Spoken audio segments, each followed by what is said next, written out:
जय सिया राम। प्रिय दर्शकों, सच्चा साथी ऑलराउंडर चैनल के माध्यम से आज हम आपको बताएंगे कि भगवान विष्णु ने कूर्म अवतार क्यों लिया और समुद्र मंथन करने का क्या कारण था तथा मोहिनी रूप भगवान ने क्यों धारण किया।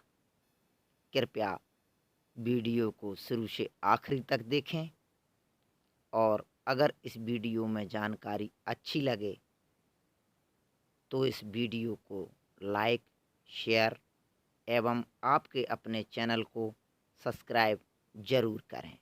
तो आइए वीडियो शुरू करते हैं। पूर्व काल में देवासुर संग्राम में जब देवगण दैत्यों द्वारा पराजित हो गए, तब वे सभी मिलकर क्षीर सागर नंदिनी श्री लक्ष्मी जी के पति भगवान विष्णु की शरण में गए। वहाँ ब्रह्मा आदि सभी देवता जगदीश्वर की आराधना करके हाथ जोड़कर निम्नांकित स्तोत्र से उनकी स्तुति करने लगे। देवगण बोले, जिनकी नाभि से कमल प्रकट हुआ है, जो समस्त लोकों के स्वामी हैं, उन सारंग धनुषधारी आप परमेश्वर को नमस्कार है। संपूर्ण विश्व और सारे देवता जिनके स्वरूप हैं, उन मधु कैटभ नाशक केशव को बारंबार प्रणाम है। करुणाकर भगवान, हम सभी देवता बलवान दैत्यों द्वारा युद्ध में हरा दिए गए हैं। हमें विजय प्राप्त कराने का कोई उपाय बतलाइए। आपको नमस्कार है। देवताओं द्वारा इस प्रकार स्तवन किए जाने पर देवादिदेव भगवान जनार्दन ने उनके समक्ष प्रकट होकर कहा। श्री भगवान बोले, देवगण, तुम सब लोग वहाँ समुद्र तट पर जाकर दानवों के साथ संधि कर लो और मंद्राचल को मथनी बनाकर बासुक नाग से रस्सी का काम लो। फिर शीघ्रतापूर्वक समस्त औषधियों को लाकर समुद्र में डालो और दानवों के साथ मिलकर ही क्षीर सागर का मंथन करो। देवताओं, इस कार्य में भी तुम लोगों की सहायता करूँगा। समुद्र से अमृत प्रकट होगा, जिसको पान करके उसके प्रभाव से देवता क्षण भर में ही अत्यंत बलशाली हो जाएंगे। महाभागो, उस उत्तम अमृत को प्राप्त कर इंद्रादि तुम सभी देवता अत्यंत तेजस्वी, रण में पराक्रम दिखाने वाले और महान उत्साह से संपन्न हो जाओगे। तदंतर तुम लोग दानवों को जीतने में समर्थ हो सकोगे, इसमें संशय नहीं है। देवादिदेव भगवान के द्वारा इस प्रकार कहे जाने पर सभी देवता उन जगदीश्वर को प्रणाम करके अपने स्थान पर आए और दानवों के साथ संधि करके क्षीर सागर के मंथन के लिए उत्तम उद्योग करने लगे। बलि ने अकेले ही मंदर नामक महान पर्वत को उखाड़कर समुद्र में डाल दिया तथा देवता और दैत्यों ने समस्त औषधियों को लाकर समुद्र में डाला। भगवान नारायण की आज्ञा से वासुक नाग वहां आए और समस्त देवताओं का हित साधन करने के लिए स्वयं भगवान विष्णु भी वहां पधारे। तदंतर सभी देवता और असुरगण वहां भगवान विष्णु के पास आए और सब लोग मित्र भाव से एकत्र होकर क्षीर सागर के तट पर उपस्थित हुए। उस समय मंद्राचल को मथनी और वासुक नाग को रस्सी बनाकर अमृत निकालने के उद्देश्य से अत्यंत वेगपूर्वक समुद्र का मंथन आरंभ किया। भगवान विष्णु ने उस समय समुद्र मंथन के लिए दानवों को वासुकी नाग के मुख की ओर और देवताओं को पूछ भाग की ओर नियुक्त किया।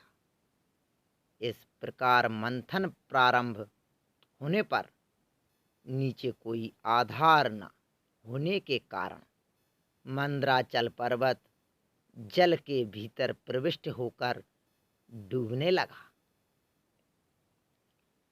पर्वत को डूबा देख भगवान मधुसूदन विष्णु ने समस्त लोकों के हित के लिए सहसा कूर्म रूप धारण किया और उस रूप में अपने को मंदराचल के नीचे प्रविष्ट करके आधार रूप हो उस मंदर पर्वत को धारण किया तथा दूसरे रूप से वे भगवान केशव पर्वत को ऊपर से भी दबाए रहे और एक अन्य रूप से भगवान जनार्दन देवताओं के साथ रहकर नागराज वासुक को खींचते भी रहे।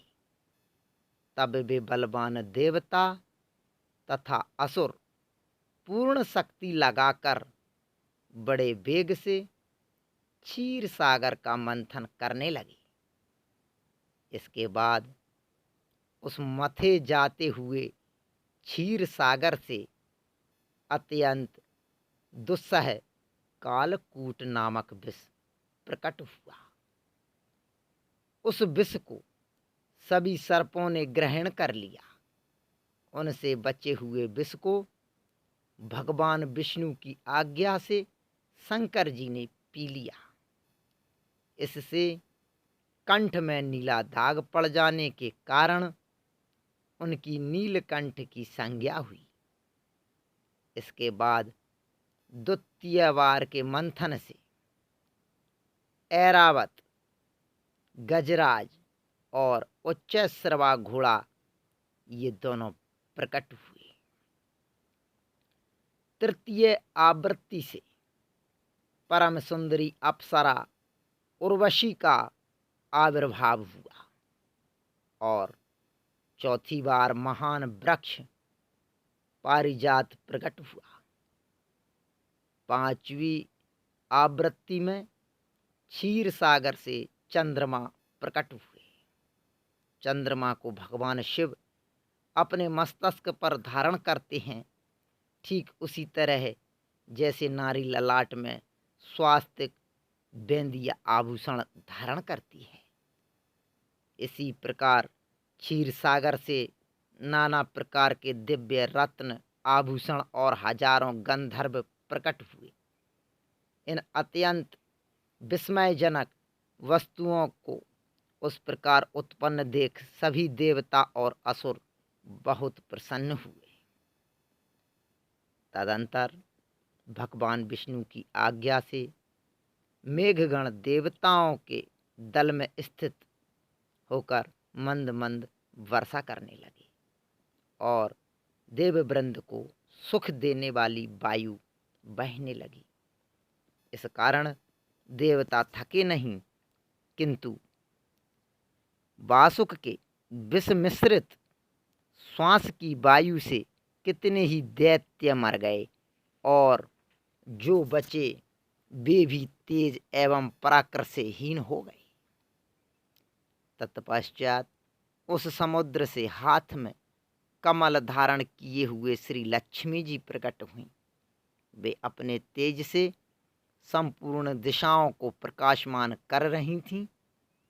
उन्होंने तीर्थ के जल से स्नान किया, शरीर में दिव्य गंध का अनुलेप लगाया और वे कमलालया लक्ष्मी दिव्य वस्त्र, पुष्पहार और सुंदर भूषणों से विभूषित हो देव पक्ष में जाकर क्षण भर खड़ी रहीं, फिर भगवान विष्णु के वक्ष स्थल में विराजमान हुई।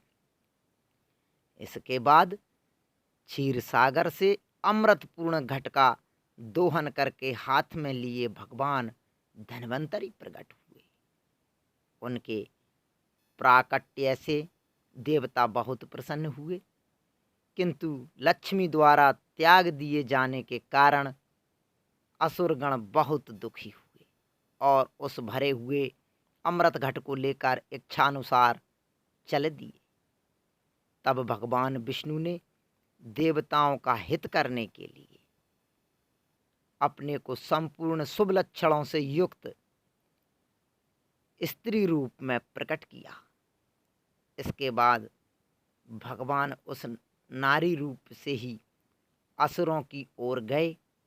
उस दिव्य रूप वाली नारी को देख दैत्यगण मोहित हो गए। वे असुर तत्काल मोह के वशीभूत हो काम पीड़ित हो गए और उन्होंने मोहवश वह अमृत का घड़ा भूमि पर रख दिया। इस प्रकार असुरों को मोहित करके भगवान ने वह अमृत लेकर देवताओं को दे दिया। देवादिदेव भगवान की कृपा से अमृत पीकर बलि और महावीर्यवान होकर देवता संग्राम में आ डटे और असुरों को युद्ध में जीतकर उन्होंने अपने राज्य पर अधिकार कर लिया। इस अद्भुत कर्म करने वाले भगवान नारायण ने केवल देवताओं के हित के लिए अनंत तेजस्वी परम पावन कूर्म रूप प्रकट किया था। प्रिय भक्तों, प्रिय दर्शकों, ये थी कूर्म अवतार की कथा। भगवान ने इसलिए कूर्म अवतार ग्रहण किया था और इसीलिए समुद्र मंथन किया गया और इस कारण मोहिनी रूप भगवान ने धारण किया। अगर इस वीडियो में जानकारी आपको अच्छी लगी हो तो इस वीडियो को लाइक, शेयर एवं आपके अपने चैनल को सब्सक्राइब जरूर करें। जय सिया राम।